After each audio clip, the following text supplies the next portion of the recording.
Coming up on Mountain News this morning, a pardon by Governor Bevin is setting a man convicted in a deadly crash free. And yesterday, many local, state, and national leaders traveled the Commonwealth focusing on drug treatment. Plus, friends and family are remembering two people killed in an explosion in Wolfe County this past weekend.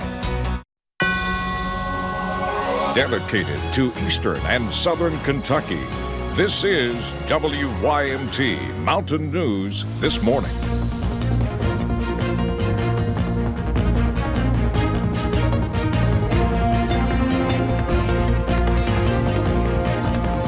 Good morning. The time is 6:34 on November 26th. I'm Madison Pergram. And I'm Will Puckett. Thank you for tuning in to Mountain News This Morning on this Tuesday. A Tuesday, but it's Thanksgiving week, so it makes this week even better. I mean, so much food to look forward to. Yes, it's a very relaxed feeling and a lot to be thankful for. There is. But today there is fog on the roads. Go to Brandon. Brandon, it's thick fog, so people need to be cautious on the roads. Exactly. And Will, what do they need to use? They're low beams. There you go. So be careful this morning. Buses on the roads one more day this week before getting that long Thanksgiving break. Let's take a look and see what's going on outside WYMT, and it is foggy. Not as foggy as it was yesterday because we couldn't even see across the street yesterday. Couldn't see the lights over there, but we can see those this morning. But still, take great care as you travel. Pikeville looks more like the same, even though it's not showing up on the sensors. We can see it on our cameras this morning. Zero visibility in Harlan, close to that there in Jacksboro and East Tennessee. So just give yourself plenty of time to get around. Temperatures, the range 27 to 43, so they're all over the place. Most of the valley is much colder. You see the winds already starting to pick up there across our region and across the state, already up to a 12-mile-an-hour sustained wind out in Paducah, 10 in Owensboro. So again, that wind will pick up a lot in the next 24 to 36 hours. 12-hour planner though first, 63 today. We'll see mainly cloudy skies going into the afternoon hours, some sunshine early, and then scattered chances for rain will pick up later this evening. I'll talk about the rest of the forecast, including what's coming for Thanksgiving and beyond here in just a little bit. Will? Alrighty, Brandon, thank you. Well, some say he could be Kentucky's most popular radio personality. Matt Jones is returning to Kentucky sports radio now that he is not making a run for U.S. Senate. Jones was taken off the air on November 6th following a complaint filed by the Republican Party of Kentucky. He tweeted last night that he has signed a new 5-year deal to continue Kentucky sports radio and will return to the show the day after Christmas. And yesterday, many local, state, and national leaders traveled the Commonwealth focusing on drug treatment. Yeah, there were 3 stops, 2 in Laurel County and 1 in Clay County. WYMT's Connor James spoke with the Senate Majority Leader Mitch McConnell and White House drug czar Jim Carroll at their final stop. Monday afternoon, Senate Majority Leader Mitch McConnell was joined by many, including Governor-elect Andy Beshear in Clay County.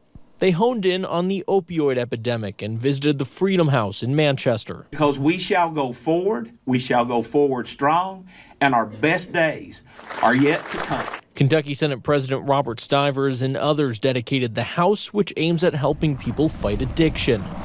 Senator McConnell and others then went to the Kentucky Air National Guard hangar in London. We've had a meeting here with all the first responders and law enforcement. Other people are on the front line.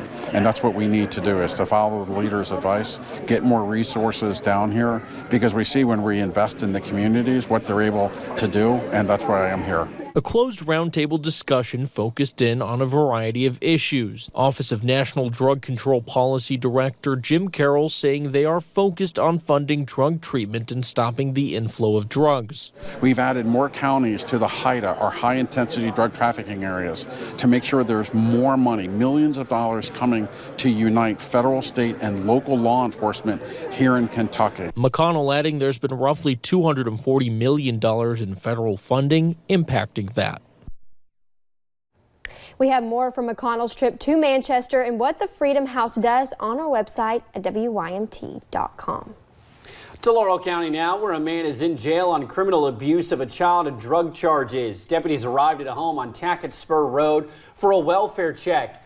James Reeves let the deputies in, and inside the deputies say they found drug paraphernalia and scales. The deputies say the home was unfit for the 5-year-old living there. Reeves is being held in the Laurel County Correctional Center. And also in Laurel County, we now know a trial date in the case of a father charged with killing his son. Jury selection for Vaughn Brock is expected to begin March 10th. He's accused of killing his toddler son. They found the little boy inside a washing machine following a fire. Brock told investigators he fell asleep while smoking a joint and woke up to the trailer filled with smoke.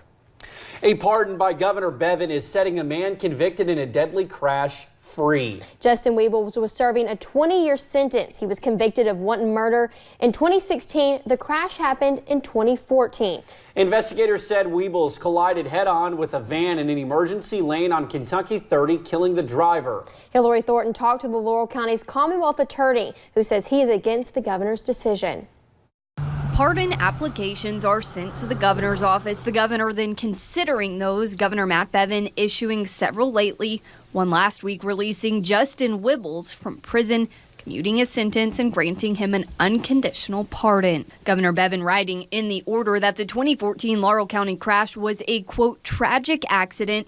It is news that isn't sitting well with the prosecutor. Use the term tragic accident is absolutely not right. An accident or a tragic accident is somebody that, an attentive driver who runs a stop sign, a driver on a slippery road and loses control. That's an accident. Weebles was sentenced to 20 years in prison back in 2015 after a jury convicted him of wanton murder. Laurel County Commonwealth's attorney Jackie Steele says the facts of the case were that Weebles was driving at an excess of 80 miles per hour on a busy 2-lane road, speeding past traffic in the emergency lane. Steele says eventually Weebles hit a vehicle driven by 61-year-old Jerry Thompson. He knew exactly what the risks were when he was doing that. He knew what the dangers were and just ignored them and failed to abide by the rules of the road. That's exactly what wanton murder is, and that's what the jury convicted him of. Steele says this pardon is a slap in the face to many, including the family, the jurors, the judge, and the Kentucky Supreme Court, who reviewed the case and upheld the conviction. Now, Governor Bevin did break what was usual practice for governors in issuing all of their pardons at the very end of their term. Instead, he has staggered those throughout his time in office. At last check, Governor Bevin issuing a total of 70 during his 4 years, nearly 30 of those happening this month. Now, that is in comparison to former Governor Steve Beshear, who issued 201 pardons on his final day in office, and before that, Governor Ernie Fletcher issued just under 100. Hillary Thornton, WYMT Mountain News. Now, we did reach out to the victim's family. They did not want to respond. A community is outraged following a local park that was vandalized. Last week, someone spray painted graffiti over the Leslie County Firefighter Memorial Park sign, the picnic area, and the children's playground equipment. A young man whose grandfather helped build the memorial park says he is devastated that someone would do this. It's heartbreaking because not only because my papa, he's gone too, but there's multiple other fire chiefs here in the county that had a big hand in this, and their names is over on that wall too. If you have any information on this vandalism, you can contact the Leslie County Sheriff's Department at 606-672-2200.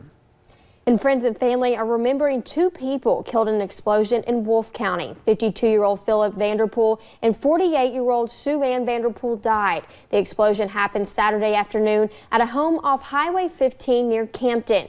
Leonard Stone, a family friend, rushed to the scene as soon as he heard the news. He is a longtime friend of one of the victims. With Thanksgiving and the holidays coming, I'd say it's going to be very, very difficult. That's where they'll need their friends.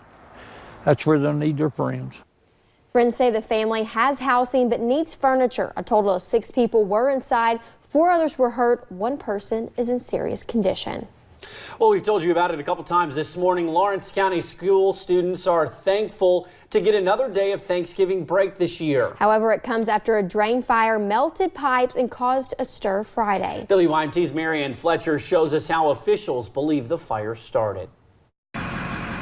The fire began near the backside of Louisa East Elementary School. And there was wood, leaves kind of shoved back into the pipe. Purely speculation, but we think someone's trying to stay warm. Heat and smoke from the fire traveled through the school's pipes until it reached the front of the building. So you have all the heat kind of rising because it's down close to the river, so you're kind of coming up. So you have the heat and the smoke rising to come up to higher ground. And so it's all coming out on this side.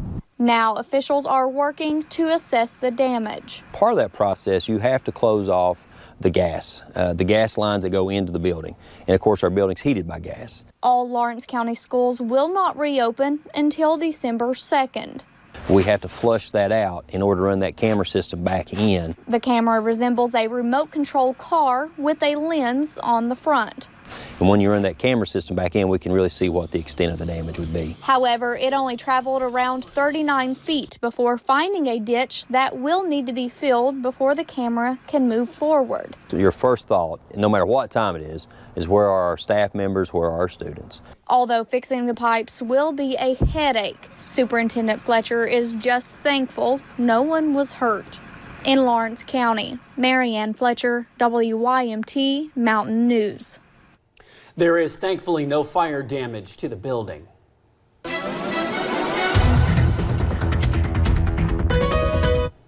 Foggy this morning, so take it easy as you head out the door. Watch out for those school buses. Temperatures in the 20s, 30s, and 40s, depending on where you are. Your out the door forecast going to feature temperatures that climb into the low 60s today, but cloud cover will increase ahead of our next front that will start to affect us later this evening. We'll see you back here in about 3 minutes for more Mountain News this morning.